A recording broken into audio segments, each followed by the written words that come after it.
Hey guys, today I'll be teaching you how to image match prostate patients. So before we dive into this, I think it's very important to understand the basic anatomy of a male pelvis. So as we can see here, we've got a male pelvis anatomy here, and let's have a look here. We've got the prostate, we've got the rectum, we've got the bladder, and the pubic bone. Now, these are some of the important structures that we look out for when image matching a prostate patient. So these are the basic structure that we look out for. Okay, so let's just simplify this diagram a bit more. So we've got the body contour over here, and we've got the rectum, the prostate, and the bladder. So these are very important structures that we look out for.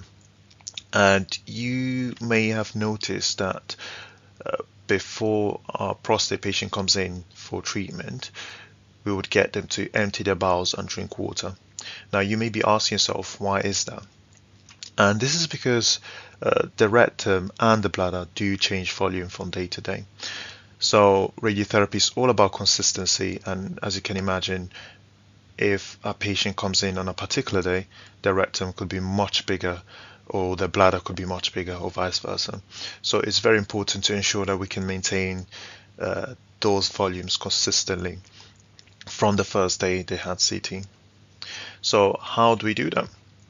We do that by getting them to empty their bowels and drink water.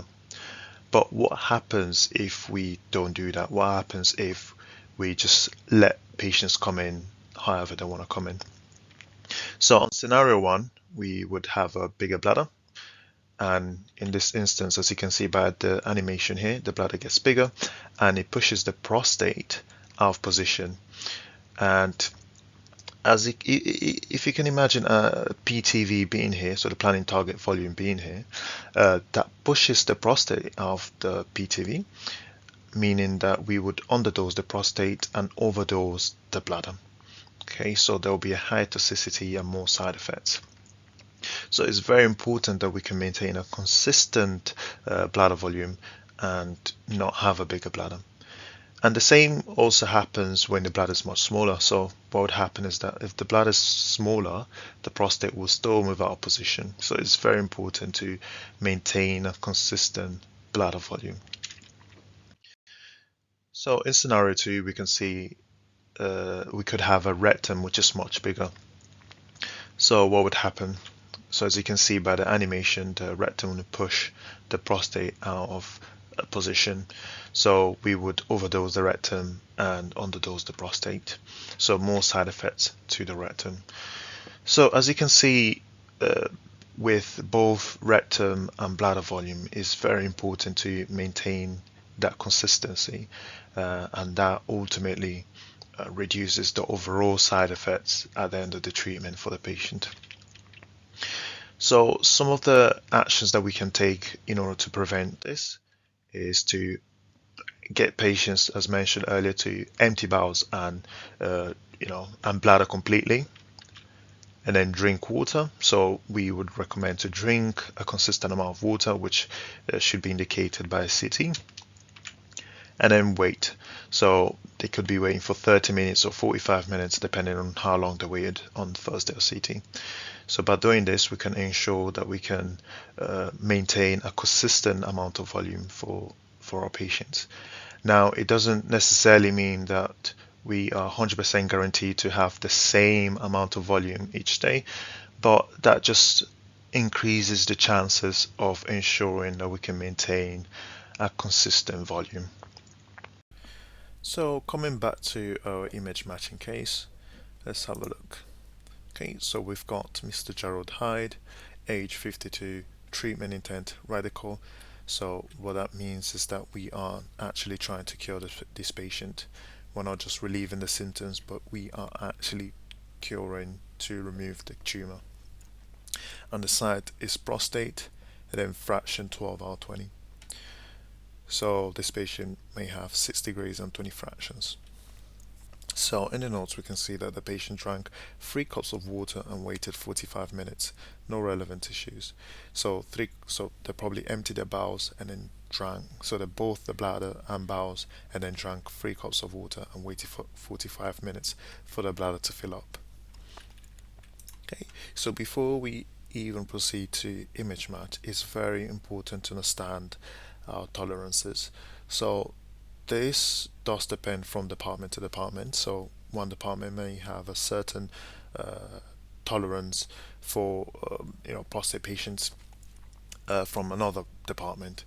But in this instance, this is a training website, so we just need to make sure that we're following the training website tolerance, which can be found here. So training prostate tolerance, lateral long vert is plus or minus 2 centimeters. So we are working within 2 centimeters. So we are going to apply it. So we're going to make our image matching moves, but we need to make sure that it's all within 2 centimeters. Okay, so when image matching, it's always ideal to start with the sagittal. So this is because we can see the pubic bone, which is right there, which is one of the most important important anatomies which we discussed earlier, and we can also immediately see the rectum and a bit of the bladder as well. So these are all essential anatomy structures which we discussed in the first part of the video. So I'm just checking for pitch. Okay, and I'm just checking that the rectal volume is similar to how it was on CT. So we've got CT and we've got today's image, CT and today. Okay, and then we've also got the bladder there, which cannot be seen too clearly, but seems similar to CT. I think it's probably best to set the color wash. There we go, perfect. So I think it's much easier to see. So today's image and CT. Okay, so I'm just going to move the image anteriorly. There we go. And just drop it. I'm just dropping it post now. Sorry, dropping it inf. There we go, perfect. Okay, so now I'm just going to scroll through. Perfect. So we've got the prostate there, and we've got the rectum, and I'm just scrolling through, making sure that everything is in a good position. So I'm looking at the pubic bone there. I'm keeping an eye at the rectum for any changes and the bladder as well. So we can also see the calcification there within the prostate. Is a good point of reference. We shouldn't rely too much on it, but we should always keep an eye on it as it can help us make sure that we are covering the prostate. Okay, so we got the calcification there, which is in a good position there. Okay, and we are covering the prostate. That's good. Perfect. So I'm just going to move on to our transverse view. So with the transverse view, it's always important to start from the last slice, so the bottom slice, and scroll all the way up. So scroll our way up. Okay, so I'm at the bottom now, and I'm just going to scroll up slowly. Okay, so I'm just going to swish, so we can see that our current image is quite post. So I'm just going to raise it up. Okay, do you guys agree? Yeah? Lovely. So let's just keep scrolling. So we can see that the rectum is getting bigger there, but we're not too worried because it's the same as it was on CT. So I'm still scrolling there, and we can see that the prostate is still within, our prostate is still all inside the PTV, and the bladder is also getting bigger, but it's same as it was during CT, the first day of CT. So that's good, and we've got the seminal vesicles there, which is all within. Okay, all still in there. Perfect. Lovely. So I'm happy with the transverse view. Now lastly, we just need to look at the coronal view. Perfect. So that looks good. Scrolling through, I'm just going to swish as well. Okay, just going to swish one more time. Still looks good. Bladder volume looks good. Prostate all within the PTV. and we can see those calcifications there that we saw earlier, and it's all still within. That looks good, lovely, and we've got the seminal vesicles there. Perfect, so I'm happy with that.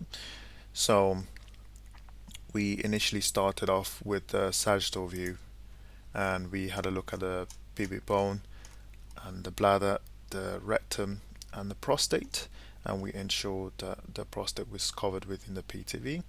And then we also used the calcification in order to help us ensure that the prostate was covered within the PTV.